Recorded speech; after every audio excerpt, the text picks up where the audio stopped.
Ok, pessoal. Então é o seguinte. Hoje nós vamos ver algumas leis nesse livro aqui. Esse livro é um livro chamado Sheva Mitzvot Hashem.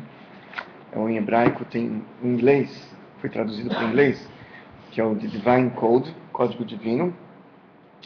Foi compilado por um rabino de Jerusalém, baseado no Talmud e outras fontes judaicas, sobre as leis dos filhos de Noé. O que realmente eles podem, o que são proibidos, ok? Muito bem, então a gente vai ver hoje, primeiro de tudo, uma introdução. Como é que começou a idolatria no mundo? Quem inventou essa idolatria, né? Deus criou Adão, se apresentou para Adão, sou eu. De onde surgiu? Então, ele traz aqui que o primeiro idólatra foi um neto do Adão. O nome dele era Enosh. Eu vou contar a historinha, talvez depois a gente pode acompanhar um pouquinho aqui dentro, na linguagem do Maimônides. Enosh era um homem muito sábio, muito inteligente. Ele olhou para o céu e ele viu que quando a lua está cheia, então a maré está alta ou a maré está baixa, aí tem peixe. E ele viu que quando o sol está nessa época do ano, outono, primavera, enfim, então é bom para plantar certo tipo de espécie, certo tipo de planta. E ele começou a perceber que o sol, a lua, as estrelas, têm uma influência sobre tudo que tem aqui embaixo. E ele, na sua imaginação, ele achou que Deus, ele criou o mundo, e se ele não negava, Deus foi aquele que criou o avô dele, o Adão, mas que o mundo é muito complexo, Deus criou o mundo com infinitas particularidades, e ele achou na sua imaginação, ele errou e pensou que, ele chegou à conclusão errada, de que Deus, são muitas particularidades para Deus cuidar disso tudo. Então ele botou uns dirigentes, uns diretores nessa grande empresa. Deus é o presidente e tem os diretores, então tem o diretor da água, o diretor do fogo, o diretor disso, aquilo, que cada estrela dirige uma parte. E ele então achou que se Deus criou um diretor para isso, se ele for amigo do diretor, ele vai receber mais créditos. Assim funciona numa empresa, talvez, né? Você é um funcionário, você não reporta direto ao presidente. Você tem seu supervisor, você tem seu gerente, seu diretor. Se você estiver perto dele, você vai ser beneficiado. Assim ele imaginava. Então ele começou a servir as estrelas, a lua, o sol, e todo o restante. Fazia sacrifícios para essas estrelas, para o sol. E não que ele negava a Deus no primeiro momento, mas ele achava que a lua, o sol e as estrelas têm uma influência e que eles teriam um livre-arbítrio para dar para esse e não dar para aquele. Assim começou a idolatria. No início ele não negava a Deus, ele achava que tinha outras entidades que tinham uma força especial, que Deus deu para eles o livre-arbítrio de fazer o que eles quisessem. Passando o tempo, esqueceram já de Deus, ficaram só com as estrelas. E aí foi um nível de idolatria mais profundo ainda, mais ruim, mais grave, certo?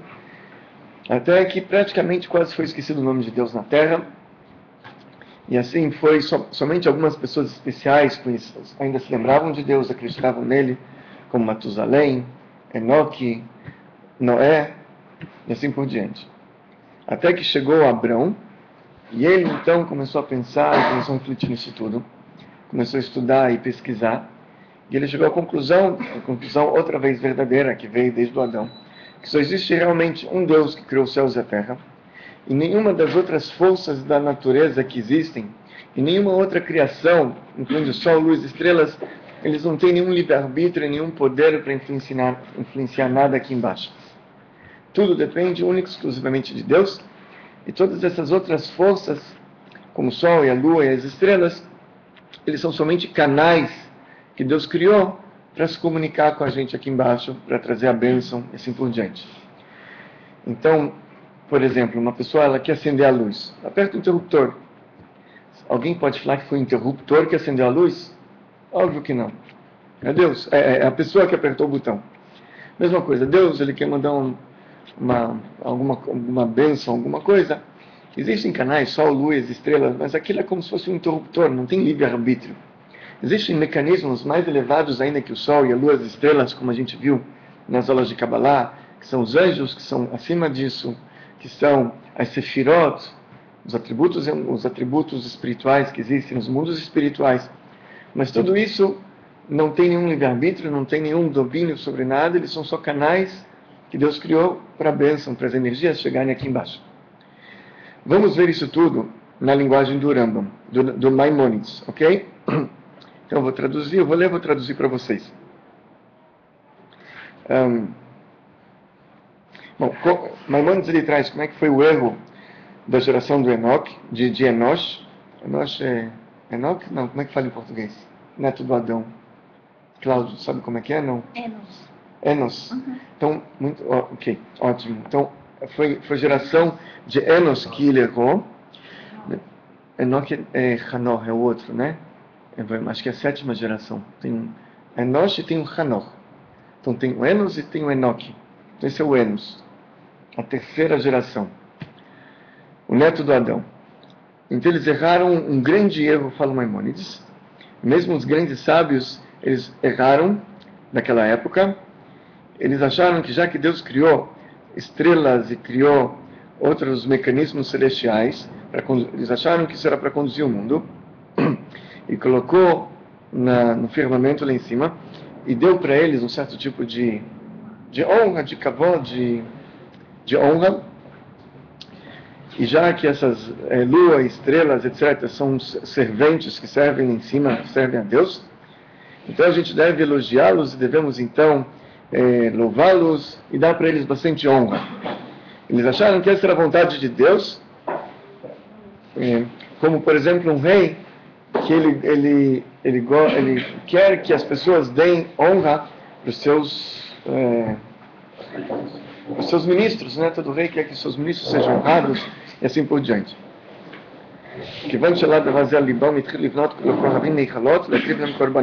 Então, já que eles pensaram sobre isso, eles começaram então a fazer templos para essas estrelas, e começaram a fazer também estátuas dessas estrelas e fazer sacrifícios para essas estrelas, e começaram a louvar, elogiar e se ajoelhar para essas imagens, porque eles acharam que essa era a vontade de Deus. Esse é o princípio esse foi o princípio da idolatria, o início da idolatria. Não que eles negavam Deus, mas eles achavam que existia uma vontade de Deus nisso. Ele traz aqui alguns versículos do profeta Jeremias mostrando essa ideia. Nós vamos por lá e depois ele fala: pois vieram então profetas falsos e falaram para as pessoas que Deus enviou eles, e que Deus ordenou também que fosse servido tal estrela, ou tal entidade celestial, ou tal anjo, e que a gente deveria então servi-lo e fazer sacrifícios para eles, e servir oferendas para essas estrelas. Esses são os profetas falsos que falaram isso. E eles inventavam também alguma imagem que eles tinham em mente, esses profetas falsos, e falavam que essa é a imagem de tal estrela, ou de tal ente celestial, e que isso foi transmitido a ele por profecias. Então, assim começaram a fazer vários templos e várias imagens. Isso foi feito, às vezes, embaixo de árvores, às vezes em cima de montanhas ou em vales, em todos os lugares. E as pessoas se juntavam lá e se ajoelhavam para aquelas figuras e falavam que essa figura, ela ajuda ou ela prejudica, ela traz uma bênção ou não, e que seria interessante que servissem e que temessem essa estátua ou aquela figura. E os sacerdotes daquele templo falavam que através desse tipo de serviço vocês vão ter sucesso, vocês vão aumentar, vocês vão conseguir, vocês vão ganhar, e façam isso e não façam aquilo. Ok? Então, assim continuaram, e vieram outras pessoas que falaram que um anjo falou com ele, uma estátua, ou aquela estrela falou com ele, enfim. Isso foi nos primórdios, a história da idolatria, como é que começou. Então, e começavam também a fazer regras e leis para esses tipos de idolatrias. Isso foi, então, espalhado no mundo inteiro, e as pessoas começaram, então, a servir essas formas, esses formatos, uns diferentes dos outros, e fazer sacrifícios e oferendas, e se ajoelhar para essas figuras. E com o tempo, então, foi esquecido o nome do Deus bendito seja, por todas as pessoas, e não se lembravam mais dele. E todo o povo, eles conheciam somente então aquela figura de madeira ou de pedra, e o templo de pedras que foi feito para aquela idolatria. E desde crianças eles cresceram com aquela ideia errada na cabeça e aprendiam a jurar em nome daquela idolatria assim por diante. E os sábios daqueles templos, que eram os sacerdotes, falavam que não existe um Deus, mas sim existe somente essas estrelas e essas figuras assim por diante. Porém, o eterno nosso Deus, ele não era conhecido, a não ser por pessoas especiais como Enoque, Matusalém, Noé, Shem e Eber, os filhos de Noé, Sem, filhos de Noé, Sem, e depois o neto, Eber, como é que fala? Eber. Sem e Eber eram pessoas que sim conheciam Deus, e assim o mundo foi continuando até que chegou o Abrão, o hebreu. Então ele começa a falar um pouquinho sobre Abrão, o hebreu. Ele conta como é que Abrão ele descobriu a Deus. Aos 40 anos existem vários estágios de como ele descobriu Deus. Abrão descobriu Deus desde pequeno. Tem um midrash que conta que quando ele tinha 3 anos, o pai dele tinha uma olaria. Na olaria ele fabricava estátuas, o pai. Ele era um vendedor, produtor de estátuas. E vendedor, ele direto fabricante naquela época, não tinha distribuidor, ele fabricava e vendia na loja. Uma vez ele foi fazer compras, e ele falou para Abrão, que era um menino de 3 anos, ele falou: fica aqui, toma conta da lojinha, até eu voltar. Então Abrão ficou, e o pai dele então foi fazer compras. Quando o pai saiu, o Abrão pegou uma estátua, o Abrão ainda, antes disso, chegou um cliente, falou: quero uma estátua bem forte para me proteger. Aí o Abrão falou: olha, essa aqui é forte, mas eu vou te falar um segredo. Meu pai tirou isso aqui do forno faz meia hora. Antes ele era só um pouquinho de barro. Você acha que isso aqui pode te proteger? Falou: acho que não, é verdade. Então ele foi. Depois chegou uma outra, falou: eu quero alguém para me dar sorte, eu quero alguém que vai me dar bastante sustento. E o Abrão outra vez convenceu a mulher que não valia a pena comprar, porque isso é tudo besteira. Depois o Abrão pegou um martelo muito grande, quebrou todas as estátuas, deixou só uma estátua grande, a maior que tinha. E ele pegou um prato de comida, botou embaixo da estátua e botou o martelo na mão da estátua. Daqui a pouco o pai dele volta e fala: Abrão, o que aconteceu aqui? Te deixei para cuidar da minha loja, olha só o que aconteceu. Ele falou: pai, não fui eu. Você está vendo essa estátua? Ela quebrou todas as outras estátuas, porque eles estavam brigando pelo prato de comida. Aí o pai virou para Abrão e falou: você acha que eu vou acreditar nessa tua mentira, meu filho? Foi você que quebrou. Ele falou: pai, se a estátua não consegue quebrar, você concorda que ela não consegue quebrar? Então por que você fala para todo mundo que ele pode ajudar e trazer sustento e proteção? Ele nem assim mesmo consegue se proteger. Então, desde pequeno ele conheceu o caminho da verdade e foi crescendo, até que ele chegou aos 40 anos, ele conheceu Deus de uma maneira completa. Enfim, Deus mandou ele sair da terra dele, tem toda a história.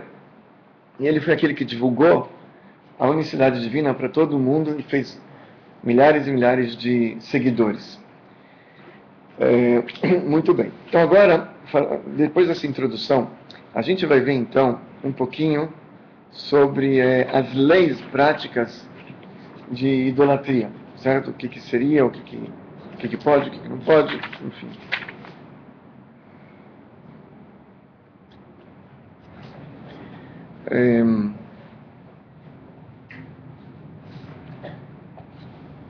Bom, a principal ordem referente à idolatria é que a pessoa não deve servir nenhuma outra criatura, nenhum anjo, nenhum ser celestial, nenhuma estrela, nem nenhum dos 4 elementos que Deus usou para criar o mundo. Está escrito na Kabbalah que Deus primeiro criou 4 elementos básicos: fogo, água, terra e ar. Com esses elementos ele criou o mundo inteiro. Não o fogo e a água que a gente conhece, algo mais antes disso. Mas, de uma maneira ou outra, você não pode servir nada e nenhuma outra criatura também. Mesmo que a pessoa saiba que Deus, que o Eterno é o Deus verdadeiro, mesmo assim ele não pode servir uma outra entidade, uma outra coisa. Somente um Deus único. Viu o Veda Nivrazel, Derech Shabbat Enosh, Shidorot Filai, mesmo que ele sirva, não da mesma maneira como Enosh, ele serviu as suas estrelas. Não que ele negava a Deus, mas que ele acredita que Deus deu forças especiais para aquele ser, e que aquele ser pode, pelo livre-arbítrio dele, te trazer coisas boas ou te prejudicar, ou coisas assim. Ok? Então, uma pessoa que faz isso, então isso é idolatria. É isso que está escrito na Torá, em Deuteronômio 4. O Pentisai Necha Shamayim, talvez você vai levantar seus olhos aos céus. Você vai ver então só a lua, as estrelas e todos os hostes celestiais. Você então vai se afastar e vai se ajoelhar para eles. E vai servi-los. Mas servir essas entidades, essas hostes celestiais que Deus colocou nos céus para servir a todos os povos. Então ele traz aqui no Deuteronômio para que isso não seja feito. Ok? Ou seja, você não pode então se enganar e ter no seu coração de que eles são intermediários entre você e o Eterno nosso Deus. Ou seja, não só você não pode acreditar que eles têm algum poder, um livre-arbítrio para te fazer o bem ou o mal. Então, mais ainda, mesmo que você não acredite que eles têm, mas você coloca ele como intermediário entre você e Deus, coloca ele como advogado para defender você lá em cima, pedir para Deus ou coisas assim, então também isso não pode ser feito. Certo?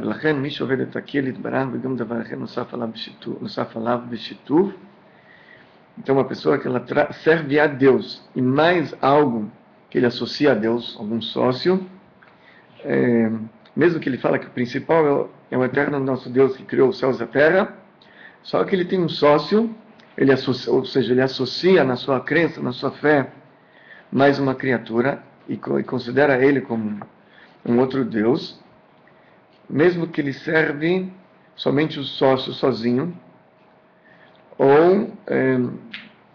ou que serve os dois ao mesmo tempo, então isso também é considerado idolatria.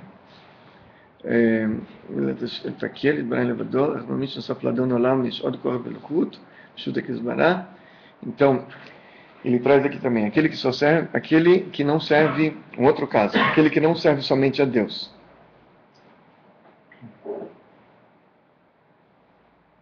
Ou seja, aquele que acredita que só tem um Deus, mas ele acredita, como falamos, que Deus deu poderes a mais alguma outra entidade, com livre-arbítrio para essa entidade optar para quem ele vai fazer o bem ou o mal.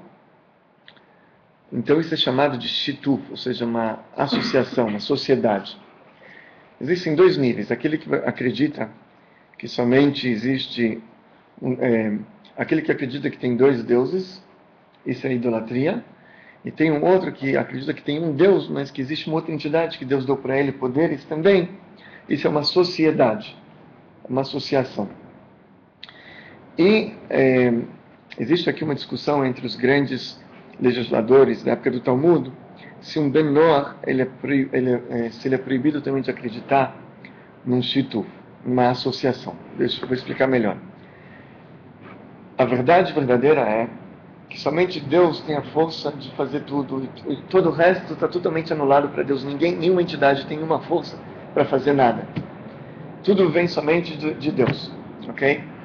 Só que a pergunta é, se existe alguém, um Ben-Noach, que na cabeça dele ele acha que Deus deu para tal entidade, para a lua, para o sol, para qualquer outra coisa, um anjo, força e livre-arbítrio para ele fazer o que ele quiser, se ele está transgredindo o primeiro mandamento dele ou não. Então isso é discussão, se ele transgride ou não.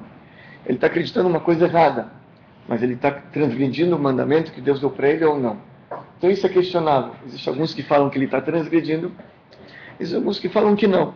Ele tem que acreditar num Deus único que criou os céus e a terra, mas ele não é proibido, se ele quiser acreditar que existe alguma outra força, alguma outra entidade que Deus deu força para aquela entidade, algum anjo, coisa assim. Apesar de que ele está errando, ok? Então existe uma discussão, se pode ou não. É claro que, com certeza, quando a gente estuda, a gente aprende, a gente sabe que só existe realmente uma força que é Deus e todo o resto não é nada.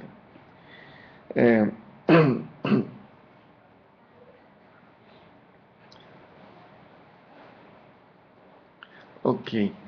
Então ele fala também, todo aquele que pega alguma coisa da criação e coloca aquilo como um Deus, ele também está fazendo idolatria. Por exemplo, aqueles que servem espíritos de pessoas que faleceram, outros espíritos que eles acham que existem, enfim.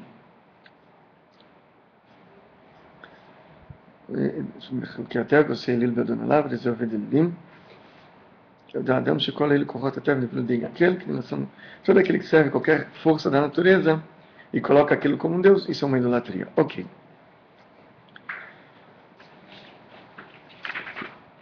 Muito bem. Então aqui é o seguinte.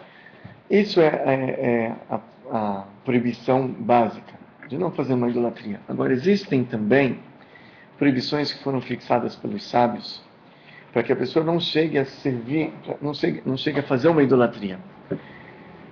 Por exemplo, se a pessoa ela for muito num local onde todos são idólatras, ela pode acabar sendo, como se chama, influenciada por essas pessoas e passar a ser uma delas também. Então, os sábios proibiram a pessoa frequentar cultos e outras coisas assim, que eventualmente podem levar ele a fazer idolatria. Então, vamos ver aqui como é que funciona. Um Ben-Noach, eu acredito que ele é confrontado com esse tipo de problemas. Porque muitos, por exemplo, têm um casamento do irmão num lugar que é um lugar de idolatria. Ele é convidado. Será que ele pode ir lá ou não? Tem imagens, pessoas têm rezas, tem pessoas se ajoelham. Então, ele pode ir num lugar desse ou não pode? Como é que fica? De um lado, ele vai num lugar idólatra. Talvez não poderia. Do outro lado, se ele não vai, fica chato com a família também. Todos os irmãos vão. Então, como é que funciona? Então, para isso existem regras também. A gente vai aprender hoje. Certo? Você é convidado dia 25 de dezembro para fazer um jantar. Você pode ir ou não pode ir? Como é que funciona? Toda a tua família faz e você, né? Então, vamos ver aqui como é que funciona.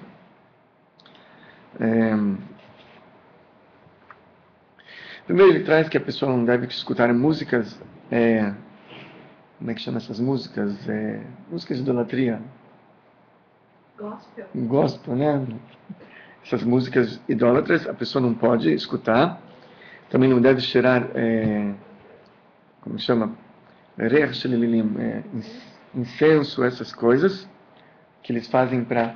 Veja, tem incensos que eles vendem que é para dar bom cheiro, que você compra, sei lá, em supermercado, que eu não sou perito nisso, mas eu creio que não tem o intuito de servir a Deus ou coisas assim. É uma coisa para dar bom cheiro. Mas existem incensos que são vendidos para propósitos idólatras, sim. Então, esses tipos de incensos não se deve cheirar, é proibido. Certo? Até mesmo admirar um certo tipo de imagem. Ok? Enfim, e a pessoa não pode também ter proveito de idolatria. Então, vão te vender um colar que tinha lá no santo, coisa assim. Você não pode usar aquilo, porque aquilo foi algo usado para idolatria, você não pode usar aquilo também. Certo? Você não pode ter proveito de algo de idolatria. Você viram para alguma estátua, alguma comida, você não pode depois, mesmo que estiver muito gostosa, você não pode comer aquilo, é proibido. Ok? É, ok. E o correto também seria não entrar num lugar de idolatria, uma casa idólatra. Ok? Oi. Por exemplo, eu tenho uma pulseira que eu ganhei da minha mãe e do meu pai quando eu era bem pequenininho. E aí eu tenho aquilo dali como algo precioso meu, algo que eu assim guardo e não deixo ninguém tocar nem nada. Isso chega a ser uma idolatria? Não, de jeito nenhum. Uma coisa que seu pai também te deu, não tem um sinal, uma coisa assim, uma pulseira. É. De jeito nenhum. Isso é uma coisa de estimação sua, não tem problema. O que a gente está falando aqui são de imagens idólatras ou coisas assim. Símbolos, sinais, ou coisas que são usadas em casas idólatras. Isso a pessoa não pode ter proveito, porque é um objeto que foi usado para idolatria. Uma coisa que você recebeu dos pais, não tem problema nenhum. Coisa de estimação, certo? Ok, agora, então correto também ele não entrar numa casa idólatra. Agora acontece, por exemplo, que a pessoa, ele, sei lá, está na faculdade, então o professor vai mostrar a arquitetura da basílica, não sei tal. Então, como é uma coisa profissional, ele não está indo para fazer uma reza ou para. Então, isso ele pode, não existe a proibição. Nesse caso, ele pode ir. Você está estudando música e tem uma das matérias da faculdade, sei lá, é um tipo de música idólatra, ele pode escutar também esse tipo de música, porque é algo profissional, ele não está servindo, não tá rezando, não tem problema, ok? Ele pode escutar para aprender. Ok, então aqui é o seguinte, agora vamos ver o que acontece em casamento. Então te convido para um casamento, ok? O que você faz? O casamento é através dos sacerdotes que ficam lá em cima e fazendo o casamento. E dentro do casamento eles louvam e agradecem aos deuses deles. Então, um menor não deve ir num casamento desse, ok? A gente vai ver se é um caso de familiar como é que fica, mas a princípio ele não deve ir. Né? Se teu chefe te convida, você manda um telegrama depois, você explica que você não, enfim, você explica que você não pode ou você não consegue explicar, sei lá, dá um jeito. Agora, por exemplo, se um casamento é só uma cerimônia, não tem nada de religioso, mesmo que é feito dentro de uma casa idólatra, através do sacerdote deles, então, se não tem uma cerimônia religiosa, só uma cerimônia, aí você pode ir, aí poderia ir. É só uma cerimônia, ok? Por exemplo, se eles fazem um salão de festas deles, e não dentro da casa mesmo. Agora, se tiver um problema, por exemplo, ele traz aqui, se quem está casando é irmão dele ou a irmã dele, e a maioria da família vai estar presente no casamento, então ele pode participar desse casamento, mesmo que dentro do casamento tem idolatrias no meio, ele pode participar, só que ele pode estar presente, não pode participar, essa é a palavra. Ou seja, ele pode estar presente, só que ele não vai rezar, ele não vai responder amém, ele não vai se ajoelhar, ok? Ele não pode participar de nada. Não vai beber nenhuma água, não vai comer nenhuma coisa que vão colocar na boca dele. Ou seja, ele não vai participar da cerimônia. Ele vai estar presente, não vai participar da cerimônia. Ok? Agora, mais uma regra. Se a maioria da cerimônia que está acontecendo ali, do casamento, da festa ou da refeição, é um assunto de idolatria mesmo, como por exemplo, eles vão lá para fazer algum sacrifício para algum deus deles e comer depois do sacrifício. Então aí a pessoa não pode participar. Mesmo que vai criar conflitos dentro da família, mas como é uma coisa de idolatria mesmo, ele não tem como participar. Certo? É proibido, Deus proibiu ele a qualquer custo. Ok? Então não tem jeito. É uma cerimônia idólatra mesmo que está acontecendo ali.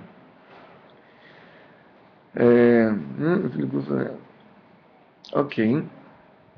Também não pode participar, mais uma regra, de uma cerimônia que coloca uma criança ou jovem dentro da religião deles. Batismo, né? Chama alguma coisa assim,